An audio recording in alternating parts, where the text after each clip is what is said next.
ഇതൊരു കോഴിക്കോടൻ വ്ളോഗാണ്. എൻ്റെ സിസ്റ്ററുടെ വീട് കോഴിക്കോടാണ് കേട്ടോ. അവളുടെ കല്യാണം കഴിഞ്ഞിട്ട് 4 വർഷമായെങ്കിലും ഇതുവരെ അങ്ങോട്ട് പോകാനായിട്ട് പറ്റിയിട്ടില്ല നമുക്ക്. ഇപ്രാവശ്യം ആട്ടോ ഞങ്ങൾക്കൊന്ന് പോകാൻ പറ്റിയത്. ഞാനും അബിയണ്ണും കാത്തും ഉള്ളത്, പിന്നെ ഞങ്ങളുടെ ബ്രദറും ഉണ്ട്, അതായത് അവളുടെ ബ്രദറും ഉണ്ട്. ഞങ്ങൾ കളമശ്ശേരി വരെ മെട്രോയ്ക്ക് പോയി, പിന്നെ അവിടെ നിന്ന് ഫുഡൊക്കെ കഴിച്ചു. അപ്പോഴത്തേക്കും ഏട്ടൻ വന്നിട്ടുണ്ടായിരുന്നു കേട്ടോ. പിന്നെ അവിടെ ഞങ്ങൾ നേരെ കാറിനാണ് പോയത്, 3 പേരും കൂടെ. പോണ വഴി ഞങ്ങൾ ഇടയ്ക്കറി ചായയൊക്കെ കുടിച്ച് ഒന്ന് റിലാക്സ് ചെയ്തിട്ടൊക്കെയായിട്ട് പോയത്. അതുകൊണ്ട് അത്ര ക്ഷീണമൊന്നും തോന്നിയില്ല അവിടെ എത്തണവരെ. ഒരു 7:30 കഴിഞ്ഞപ്പോഴേക്കും ഞങ്ങൾ വീട്ടിൽ നിന്ന് ഇറങ്ങിയതാണ് കേട്ടോ. ഏകദേശം ഒരു 2 മണിയൊക്കെ ആയപ്പോഴേക്കും ഞങ്ങൾ കോഴിക്കോട് എത്തി. ഞങ്ങൾ ചെന്നപ്പോൾ തന്നെ എല്ലാവരും എണീറ്റ് വന്നായിരുന്നു. കുറച്ചൊക്കെ വർത്തനൊക്കെ പറഞ്ഞ് എല്ലാവരും പോയി കിടന്നു. പിന്നെ പിറ്റേ ദിവസം രാവിലെപ്പോഴേക്കും കാത്തിന് കളിക്കാൻ ഒരാളെ കിട്ടിയിട്ടോ. ഇതെൻ്റെ സിസ്റ്ററുടെ മോളാണ് ജാനി. എന്തായാലും അവരുണ്ടായിരുന്നു, നല്ല സെറ്റായി. ഇതാട്ടോ ഞങ്ങളുടെ രാവിലത്തെ ബ്രേക്ക്ഫാസ്റ്റ് ഉണ്ടായിരുന്നത്. ഞാൻ ഫസ്റ്റ് ടൈമാണ് ഇങ്ങനെ കഴിക്കുന്നത്. ഈ ഒരു കോമ്പിനേഷൻ ചെറുപയർ കറിയൊക്കെ ആയിട്ട് നല്ല ടേസ്റ്റ് ഉണ്ടായിരുന്നു കേട്ടോ. ബ്രേക്ക്ഫാസ്റ്റ് കഴിച്ച് കഴിഞ്ഞപ്പോൾ തന്നെ അച്ഛനാ കുറേ പലഹാരങ്ങളൊക്കെ ആയിട്ട് വന്നു, അതും കുറച്ച് കഴിച്ചു. പിന്നെ കാത്തും ജാനിയും കൂടെ നല്ല കളിയായിരുന്നു കേട്ടോ.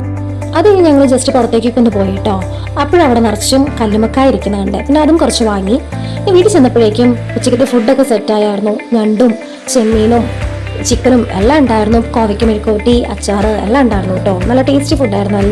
എല്ലാം അമ്മയാണ് പ്രിപ്പയർ ചെയ്തത്. അവിടുത്തെ അമ്മയാട്ടോ പ്രിപ്പയർ ചെയ്തത്. നല്ല സുഖമുണ്ടായിരുന്നു. അതെല്ലാം കഴിഞ്ഞ് വൈകിട്ട് 4 മണിയായപ്പോഴേക്കും ഞങ്ങൾ അവിടെ ആക്റ്റീവ് പ്ലാനറ്റ് എന്നൊരു പാർക്കുണ്ട്. അപ്പോൾ നേരെ അങ്ങോട്ടേക്ക് പോയി എല്ലാവരും കൂടെ. കാത്തുനാണെങ്കിൽ ഭയങ്കര ഹാപ്പി ആയിരുന്നു അവള്. ഭയങ്കര ആളെ കിട്ടണ്ടായിരുന്നില്ല, ഓടിച്ചാടി നടക്കായിരുന്നു അവള്. കാത്തു മാത്രമല്ല കേട്ടോ, ജാനിയും കുറച്ച് റൈഡിൽ കയറി. അതുപോലെ ഞാനും അവൾ അനിയത്തിയും കയറി, ഏട്ടനും കയറി, ഞങ്ങളെല്ലാവരും കയറി കേട്ടോ. നമുക്ക് എല്ലാവർക്കും ഒരുപോലെ കയറാൻ പറ്റും മിക്ക റൈഡിലും. കാത്തിന് ഇതിൽ കയറിയിട്ട് പിന്നെ കാണാൻ കിട്ടുന്നുണ്ടായിരുന്നില്ല. ലാസ്റ്റ് ഞങ്ങൾ പേടിയായെങ്കിലും ആള് ഓടിച്ചാടി എല്ലാത്തിലും കയറി. രസമുണ്ടായിരുന്നു എല്ലാം. ജാനിയാണെങ്കിൽ കാത്തുനെ വെയിറ്റ് ചെയ്തിരിക്കുകയാണ്. ആളെ മുകളിലേക്ക് കയറി പോയിട്ട് ഇറങ്ങി കാണുന്നില്ലേ. പാവം കുറേ നേരം അവിടെ കിടന്ന് കറങ്ങുന്നുണ്ടായിരുന്നു വെച്ച്. ലാസ്റ്റ് ഇറങ്ങി വന്നപ്പോഴാണ് ജാനിക്ക് സമാധാനമായത്.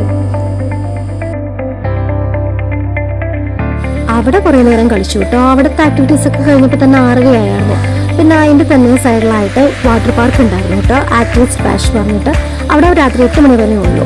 അപ്പം ഞങ്ങൾ നേരെ അങ്ങോട്ടേക്ക് പോയി. പിന്നെ അവിടെയായിരുന്നു വെള്ളത്തിൽ കിടന്നായിരുന്നു കളി.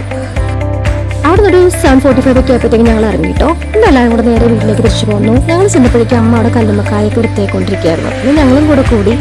അത് കഴിഞ്ഞത് അമ്മ സിമ്പിളായിട്ട് വറുത്ത ആട്ടോ, ജസ്റ്റ് മഞ്ഞപ്പൊടി മുളക് പൊടിക്കിട്ട് എന്ത് ടേസ്റ്റ് ആയിരുന്നു അറിയാം, അടിപൊളിയായിരുന്നു. പിന്നെ ഞങ്ങൾ എല്ലാവരും കൂടെ രാത്രി ഒന്ന് ജസ്റ്റ് വെറുതെ ഒന്ന് കൂടി. നല്ല രസമായിരുന്നു കേട്ടോ അന്നത്തെ ദിവസം. രാത്രി എല്ലാവരും കൂടെയൊക്കെ ആയിട്ട് നല്ല വർത്താനമൊക്കെ ആയിട്ട് നല്ല രസമായിരുന്നു. രാവിലെ ആയപ്പോഴേക്കും അച്ഛൻ പോകാനുള്ളൊക്കെ എല്ലാം സെറ്റാക്കി വെച്ചിട്ടുണ്ടായിരുന്നു കേട്ടോ, നിറച്ചും മാങ്ങയും ചക്കയും പോയിട്ട്. ഏകദേശം ഒരു 7 മണിയൊക്കെ ആയപ്പോഴേക്കും ഞങ്ങൾ അവിടെ നിന്ന് ഇറങ്ങിയിട്ടോ. പോണ വഴി എല്ലാവരും ഹോട്ടലിൽ കയറി ബ്രേക്ക്ഫാസ്റ്റും എല്ലാം കഴിച്ചിട്ടാണ് പോയത്. ബ്രേക്ക്ഫാസ്റ്റ് പറഞ്ഞാൽ ഇച്ചിരി നല്ല ഹെവി ബ്രേക്ക്ഫാസ്റ്റ് ആയിരുന്നു കേട്ടോ. അപ്പവും മട്ടൻ മപ്പാസും ചെമ്മീൻ റോസ്റ്റും ഫിഷ് മാംഗോ കറിയൊക്കെ ആയിട്ട് നല്ല അടിപൊളിയാണ്. അത് കഴിഞ്ഞ് ഞങ്ങൾ അപ്പം തന്നെ അവിടെ നിന്ന് ഇറങ്ങിയിട്ടോ. കാരണം 3 മണിക്ക് എനിക്ക് ഡാൻസ് ക്ലാസ്സിൽ കയറണമായിരുന്നു. അപ്പോഴേട്ടൻ പിന്നെ ഒരു പറപ്പിക്കലായിരുന്നു അവിടെ നിന്ന്. എന്തായാലും ഞങ്ങൾ കറക്റ്റ് സമയത്ത് എത്തിയിട്ടോ. 2 മണിക്ക് കഴിഞ്ഞപ്പോൾ ഞങ്ങൾ ആലുവയിലെത്തി. അവിടെ നിന്ന് നേരെ മെട്രോയ്ക്ക് പോയി തൃപ്പൂണിത്തുറയിലെത്തി. അവിടെ ഏട്ടന്മാർ കണ്ണേണ്ണ ഉണ്ണിയാണ് വന്നിട്ടുണ്ടായിരുന്നു. അപ്പോൾ ഇന്നത്തെ വീഡിയോ ഇത്രയുള്ളൂ കേട്ടോ. ബൈ.